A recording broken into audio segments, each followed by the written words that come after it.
Bem-vindo ao capítulo 10 da carta aos Romanos. Eu sou o pastor Marcos e quero acompanhar você por toda essa carta que mudou a história da fé cristã.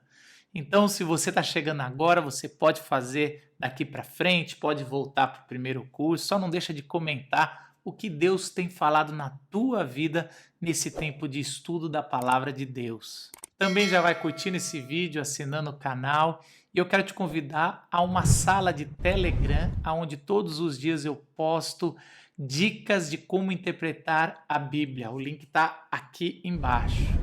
Se você quer o curso mais completo, que a gente chama de versão raiz ou versão estendida, você pode se cadastrar no curso nosso de Romanos, é de graça.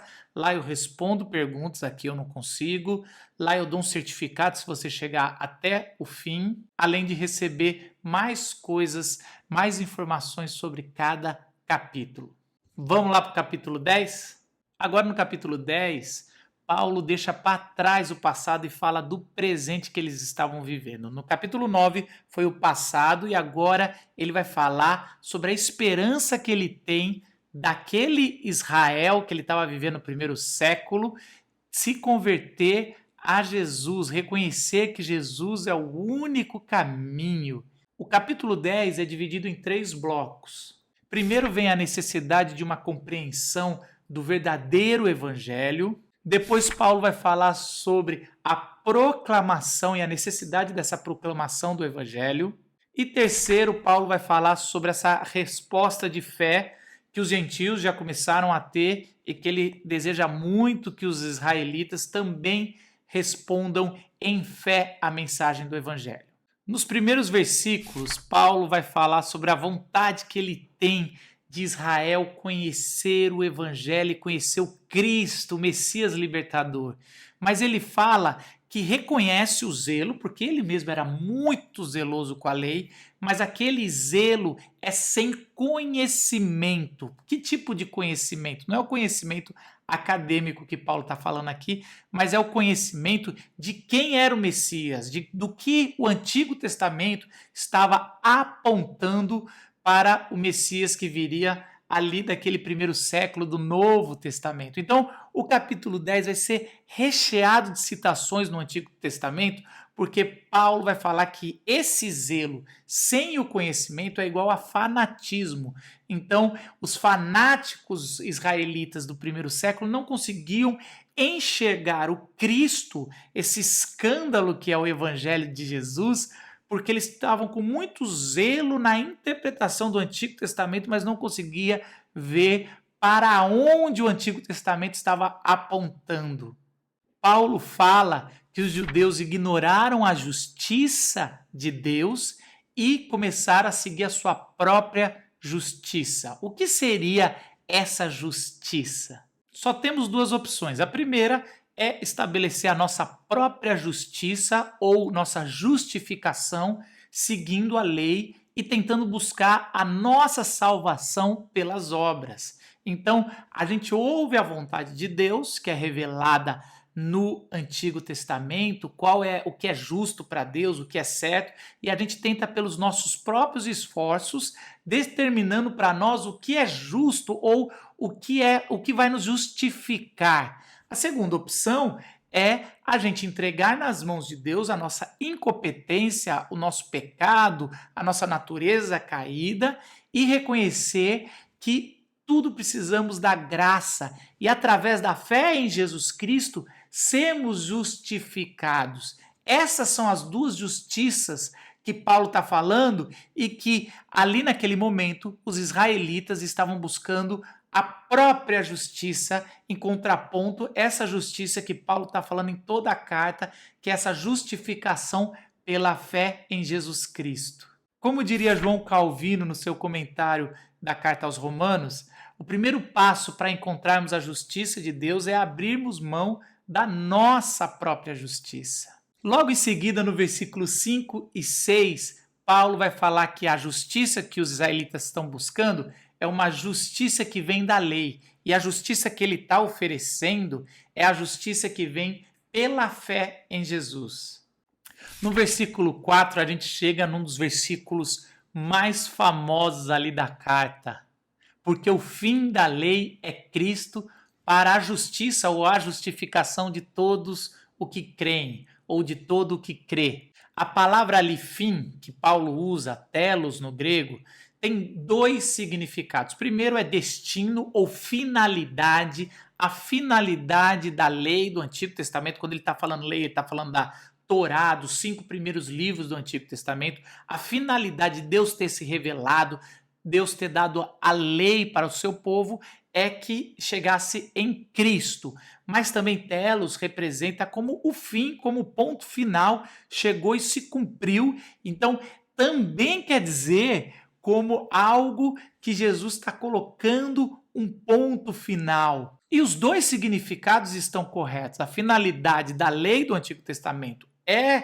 Cristo, mas quando a gente vai ler toda a carta, também o fim da lei é Cristo. Não como os antinomistas queriam, que não vale mais nada da lei, mas como Cristo que cumpriu. Então, o que Paulo está dizendo é que a justificação que o povo achava que traria, a lei não traz mais. Ele já falou que a lei trouxe a morte. A lei é boa, mas ela trouxe a morte quando se junta com nossa sarx, né? Quando se junta com a natureza caída, e que agora a nova justiça é pela fé em Cristo e não mais pela lei. Então Cristo também é o fim da lei, é o fim do Antigo Testamento como poder de justificação. Então a gente vai ver as leis civis ficando para o povo de Israel, as leis cerimoniais se cumprindo em Jesus e as leis morais que Deus revelou no Antigo Testamento sendo uma forma que a gente faz como gratidão para agradar e que entendeu a vontade de Deus, mas não para buscar a salvação, porque essa salvação pelas obras ficaram para trás e agora é a graça pela fé em Cristo Jesus e ele nos justifica. Por isso que o fim da lei é Cristo para a justificação ao que crê em Jesus. Agora Paulo, do versículo 5 ao 13, ele vai falar das formas de justiça, como os israelitas estavam vendo errado a justiça e a justificação e como Cristo trouxe uma nova justificação. Então ele vai fazer uma antítese entre a justiça que a lei traz e a justiça que Cristo traz. E é interessante que agora Paulo vai trabalhar da justiça da lei e a justiça de Cristo, citando Moisés e Moisés, Moisés de Levítico e Moisés de Deuteronômio, dizendo, olha, sempre esteve lá os dois, mas agora a gente vai ver essa justiça feita em Cristo Jesus. A primeira citação é Levítico 18:5. O homem que fizer estas coisas viverá por meio delas. O que Paulo quer dizer com essa citação é dizendo, se você faz da lei a sua justificação, você vai ser julgado, você vai viver de acordo com essa regra que você fez. E essa regra não deu certo. Paulo confirma este princípio quando ele fala em Gálatas 3:12 que a lei não é baseado na fé. Ao contrário, quem parte dessas coisas, por ela viverá. Mas Paulo vai falar muito na carta aos Gálatas e também aos Romanos, que a gente está lendo, que é evidente que ninguém pode ser justificado pela lei. Em contrapartida a essa tese, Paulo vai falar que Moisés também escreveu Deuteronômio 30:14, mas o que ela diz, a palavra está perto de vocês, está em sua boca e em seu coração. Paulo começa fazendo a contraposição da justificação pela fé de Deuteronômio 30, falando do contexto. Ele fala, ninguém pode falar que pode subir no céu como se fosse lá, ir até o céu para trazer Deus até aqui, ou Cristo para encarnar, ou ir até as profundezas como você ir até a morte, o Sheol, e trazer Jesus para ressuscitar. Paulo está deixando claro que isso já aconteceu e é uma blasfêmia se você exige isso, porque Deus já mandou o seu filho, ele já morreu na cruz e Deus Pai o ressuscitou no terceiro dia. Então, está muito perto, é só declarar, e pela boca que se declara que Jesus é o Senhor, pelo coração, a gente vai ver isso mais para frente, ele fala, você só precisa ter um coração e uma boca para declarar que Jesus é o Senhor e você vai ser salvo e vai ser justificado pela fé. E é exatamente no versículo 9 que Paulo faz um resumo dos credos sobre salvação.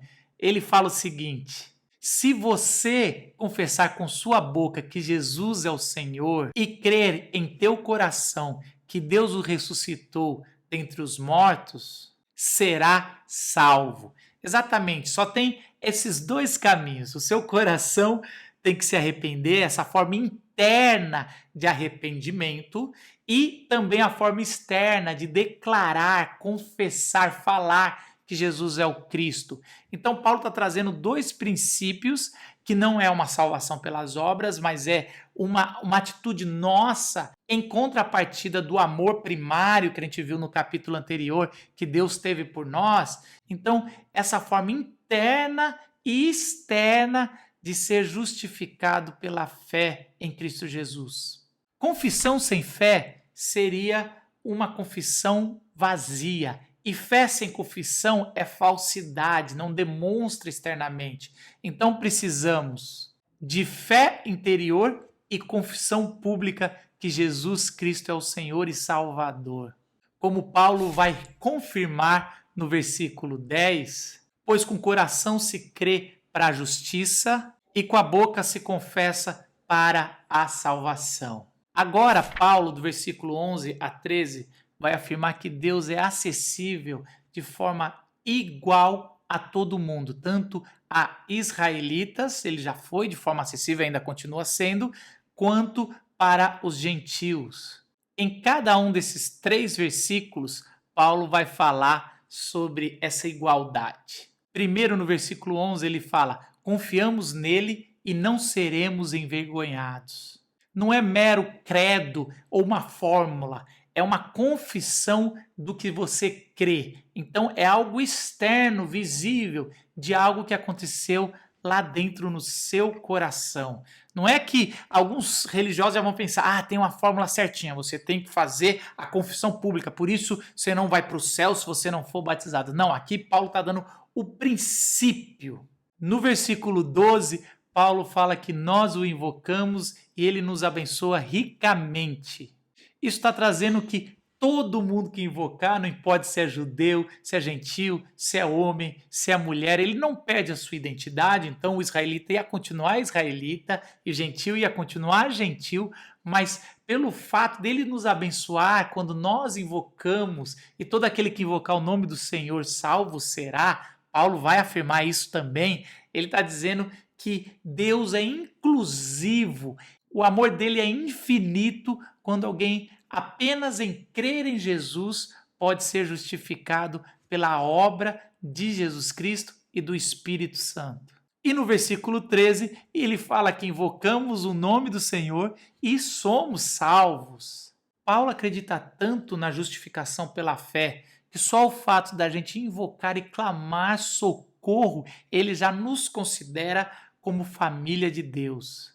Em 1 Coríntios 1:2 ele fala que todos que, em toda parte, invocam o nome do Senhor Jesus Cristo, pertence também à família de Deus.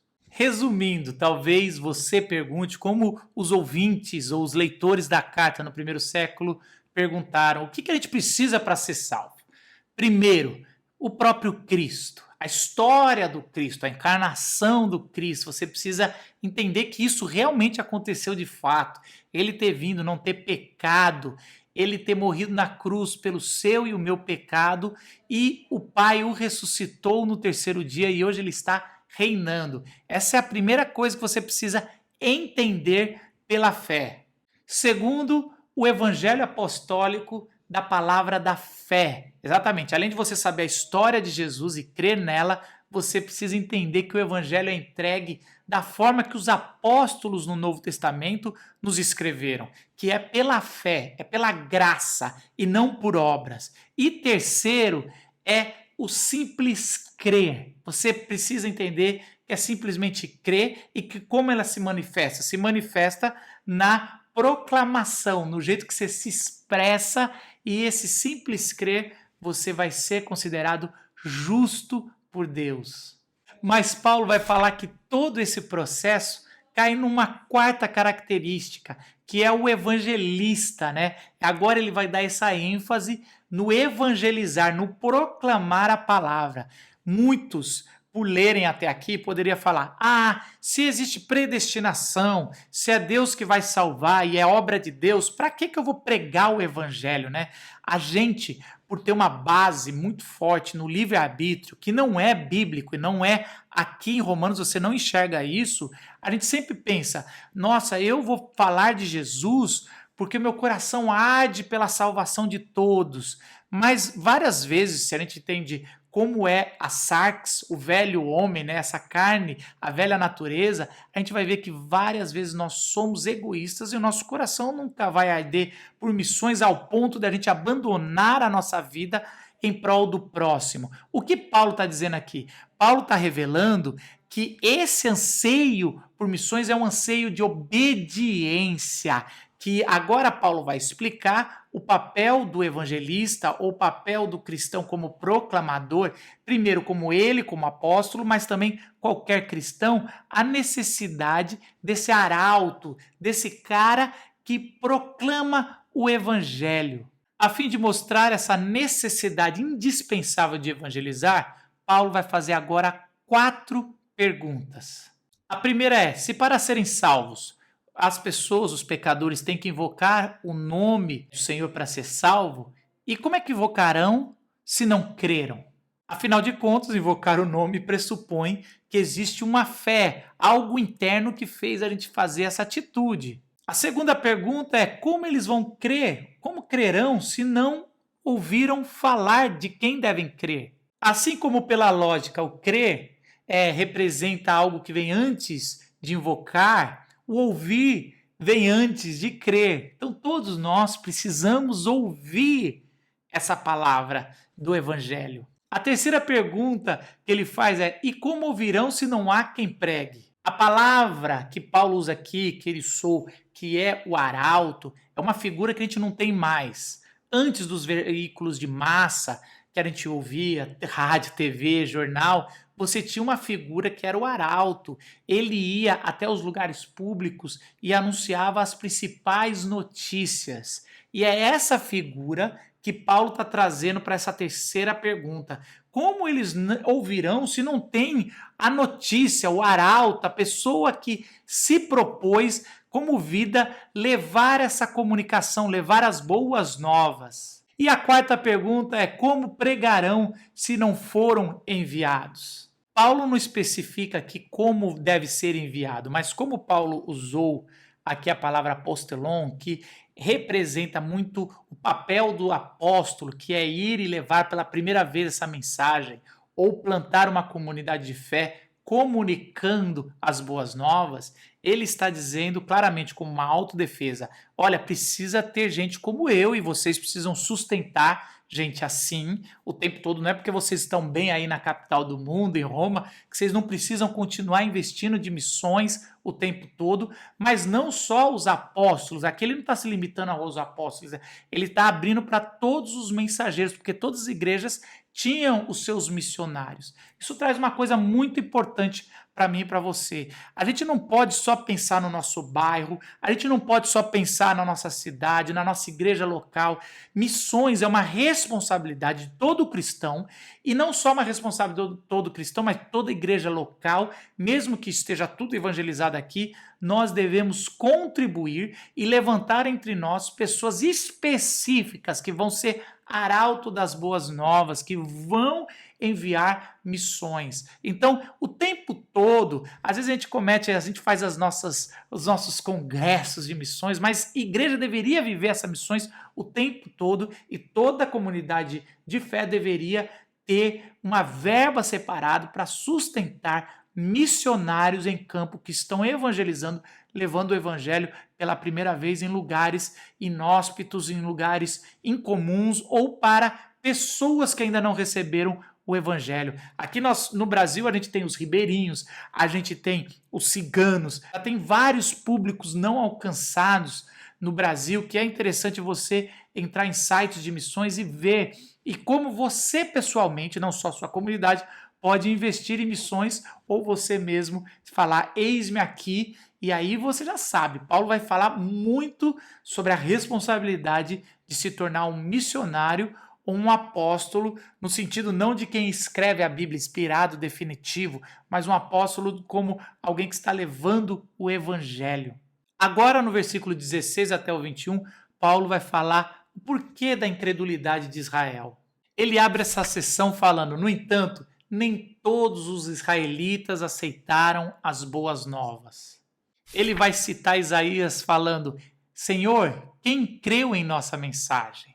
Ele está mostrando que não só ali, para os israelitas, por pessoas que deveriam aceitar, não estavam aceitando a mensagem que o apóstolo Paulo e os apóstolos estavam falando, mas desde o Antigo Testamento, Isaías já escreveu isso.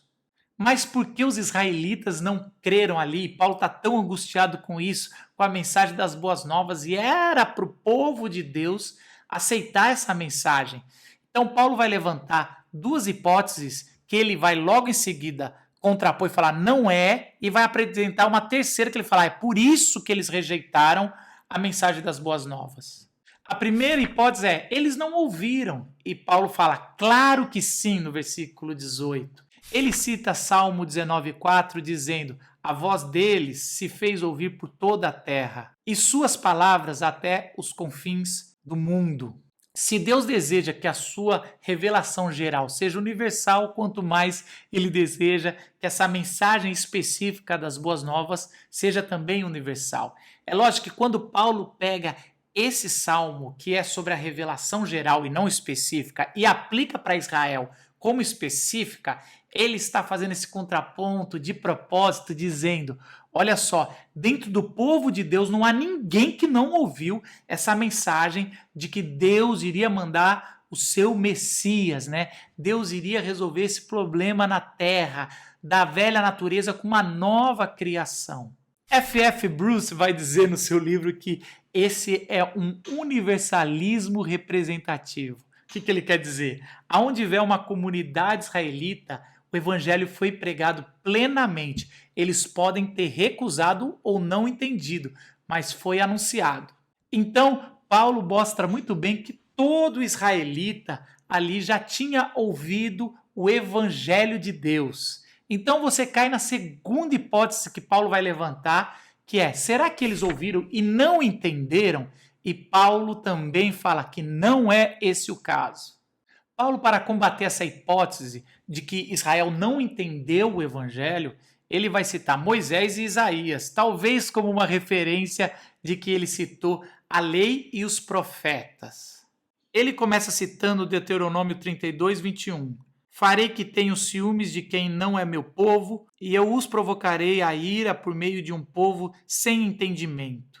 Paulo está mostrando que desde Moisés Deus já tinha revelado que ele ia pegar um povo sem entendimento, isso quer dizer os gentios, ia se revelar a eles, e isso iria levantar a ira no povo israelita. Paulo também cita Isaías 65, 2, o tempo todo estendia as mãos a um povo desobediente e rebelde. Paulo agora vai citar Isaías mostrando como Deus ali estendendo a mão e o povo o tempo todo é desobediente e rebelde. Para você ser desobediente, você precisa ter entendido a lei. Para você ser rebelde, você entendeu e discordou e agiu dessa forma. Então, quando Paulo vai citar Isaías, ele está dizendo bem claro aqui, e ao citar Moisés também, o povo entendeu que era o evangelho de Jesus, eles viram e aí eles rejeitaram Jesus. Por isso que Jesus, no evangelho de Marcos, vai falar que existe um pecado que não tem perdão, a blasfêmia contra o Espírito Santo. Ali, os religiosos tinham enxergado Jesus, viu os milagres, viu a palavra, viu o sinal, e aí quis rejeitar, falando que ele era endemoniado. E aí Jesus falou: todos os pecados são perdoados, menos a blasfêmia contra o Espírito Santo. Qual que é essa? É que eles viram que Jesus era o Messias, reconheceram que Jesus era de Deus e o rejeitaram. Então, qual que é essa blasfêmia contra o Espírito? É você negar Jesus como Filho de Deus e como Salvador. Contra isso não há perdão.